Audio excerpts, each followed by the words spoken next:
Preview. Preview. Okay, what we got here, using Matthew Miller's theory about how when the Earth changes, the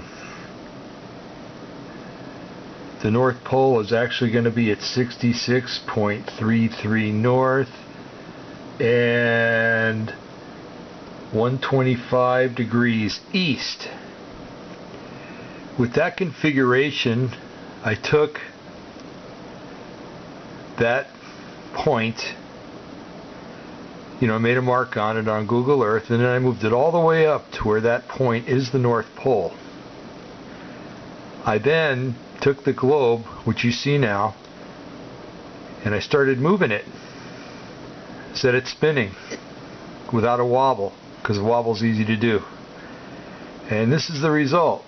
If Matthew Miller's right, by his calculations, then this is what the Earth is going to look like when the polar shift happens and the North Pole moves to, was currently in Siberia. So get a good look at it, all you good people, and look at the center of the globe. That's the equator. Excuse me.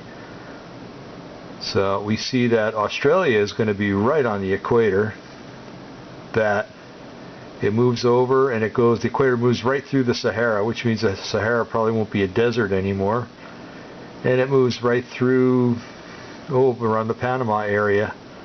If you notice the numbers on the bottom, if they're visible, the wobble, it would be a wobble now because it's going by 0 degrees with the current equator, but it goes all the way up to about 22, which would be just about right because our current equator, our current polar tilt is 23 degrees. So again, we have some more proof of that the Earth is going to go to a zero axis, but the zero axis is going to be different than we see today. It's not going to be where the North Pole is now. So anyway, just wanted to bring this to everybody's attention, and well, God bless you. And well, come September through November this year, when that whatever it is passes by our beautiful little planet, we'll see what happens. Anyway, thanks and God bless. Perhaps, but there is one man whose prophetic and predictive talents continue to baffle even the most hard-nosed skeptics.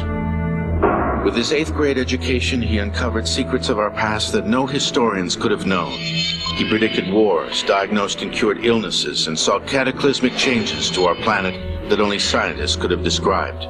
And he did it all in his sleep. A man named Edgar Cayce had the amazing ability to put himself in a trance and provide individuals with detailed information about virtually anything they asked about the present, the past, or the future.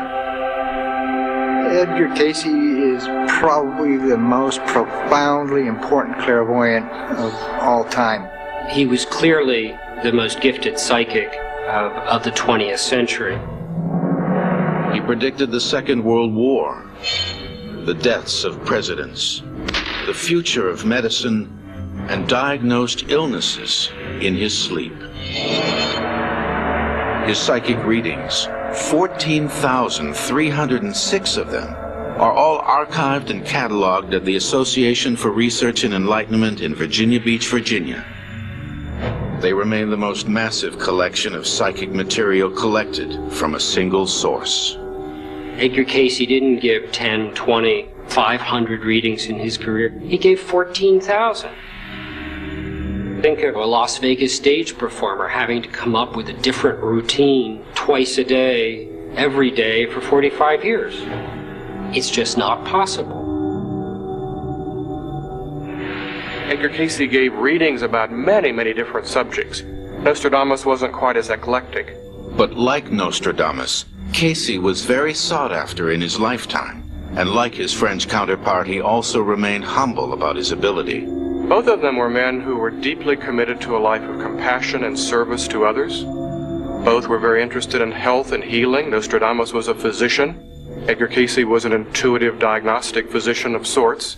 Edgar Cayce and Nostradamus both started as healers, but later became more famous as prophets. Cayce was about to discover new, amazing abilities. His spine-chilling visions were about to turn him into the greatest prophet of the 20th century. Spectacular earth change predictions. Something that would be catastrophic, probably even beyond what we could imagine. Nostradamus to the Mayas. Prophets and prophetic traditions the world over warn of cataclysmic earth changes that will soon be upon us. The ancient Mayans had a sense that there would come a time, about in these times in which we're living now, that would include tremendous destruction. They speak about the day of the withered fruit and the great tempest, things that sound rather scary. The Hopi speak of trees dying and dramatic changes in the weather that will bring in the great day of purification. Nostradamus speaks of the dead rising from their grave. And Prophet Mother Shipton warns, "Storms shall rage and oceans roar, old worlds shall die and new be born." As for Cayce's predictions for the new millennium, they are as dire as all the other prophets before him. Edgar Cayce made some extraordinary and spectacular earth change predictions. Probably the biggest one was that the rotational axis of the earth would change. And that's something that would be catastrophic, probably even beyond what we could imagine if that took place literally. If the tilt axis of the earth shifted slightly, the entire mass of the earth would have to reconfigure itself. It would shift ocean basins, it would shift where valleys are, where mountains are. Some of Cayce's visions of that future were truly terrifying. He speaks of Japan going into the ocean, inundations for southeastern United States, perhaps in a very slow way, but a permanent kind of inundation. Cayce also warned the East Coast would not be spared. Portions of the now east coast of New York, or New York City itself, will in the main disappear. This will be another generation, though. Here, while the southern portions of Carolina, Georgia, these will disappear. This will be much sooner. He also suggests that Europe would change either geologically or climatologically in the twinkling of an eye. Cayce actually foresaw these as part of the shifting of the poles. He stated that the Great Lakes would flow down through the Mississippi Valley system and from there flow right into the Gulf. Amazingly, Cayce, who knew nothing about plate tectonics, said signs within the Earth would warn us of this coming pole shift. The most dramatic predictions that Edgar Cayce made is that there would be the onset of major earth changes that would escalate in activity from 1958 on through 1998. From that period on, these trends, they would escalate again, then we would know that the pole shift was coming. There will be the upheavals in the Arctic and in the Antarctic that will make for the eruption of volcanoes in the torrid areas, and this will begin in those periods in 58 to 98. Volcanic activity events are increasing. The torrid zone activity has increased along with general world increase by something like 500% in the last 50 years. Cayce also predicted a surge in violent storms and earthquakes in this period. In the last 10 years, hurricane activity in the Atlantic has been at its highest, and an increasing number of earthquakes are being detected around the globe. And in 1999, German researchers measured more than 200 earthquakes in a period of 7 months above the Arctic Circle. Are Cayce, Shipton, Nostradamus, and the Maya and Hopis before them reading from the same book of prophecy? People from different cultures seem to have been able to tune into a kind of universal mind. That same level that Nostradamus and Edgar Cayce seem to have been able to tune into also. Is the world as we know it about to end? Some disaster with our skies, with our crops, with our rising oceans, they all can basically agree on that. They may emphasize one aspect more than others, but they all share the fact that we are entering a period of evolutionary crisis. So many different prophetic traditions have talked about times of destruction. times of dire cataclysm, death, devastation. More than anything, those predictions are a wake-up call for all of us, as individuals, as a nation, as a world, to look at our relationship to the earth, to nature, and to our relationship with each other. As dire as his Earth prophecies appear, Casey believed in living in the present. He also believed, like Nostradamus and other prophets before him, that we have a hand in how the future will unfold. Still, in 1939, just as Casey had predicted, a Second World War broke out. And in 1941, as America became entangled in the conflict, more and more people wrote or came to him asking about the fate of loved ones who were fighting abroad. Edgar, in his own readings, was reminded to give not more than 2 a day, one in the morning and one in the afternoon, because each psychic reading was emotionally draining to a system. Well, Edgar Casey could not say no to people. And that ultimately brought his downfall, because by the summer of 1944, he was giving 7 and 8 readings a day.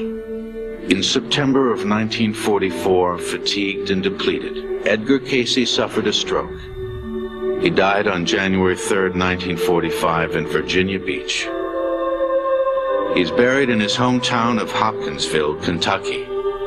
Outside the cemetery, a bronze plaque stands as a testament to his work. But to many, he was more than just a great prophet. Relegating Edgar Casey to the place of someone who simply predicted the future makes Edgar Casey an event. And in my opinion, the material is so helpful, so valuable, that it's much more a source of information that help people in the here and now. He isn't any one thing. That is, you can't stick him in a box and label it mystic. You can't stick him in a box and label him psychic. You can't stick him in a box and label him prophet. At the end of the day, Edgar Casey's readings are not about whether he was right or wrong about Egyptian or Atlantean history, or whether there even was that kind of history. I think at the end of the day, what matters is that he helps us to better understand who we are and why we're here. Today, the Casey materials continue to provide insights into most every subject under the sun. Whatever he did and however he did it, Casey, like all the great seers before him, left behind a vision of what our future could be. Whether that future unfolds remains to be seen.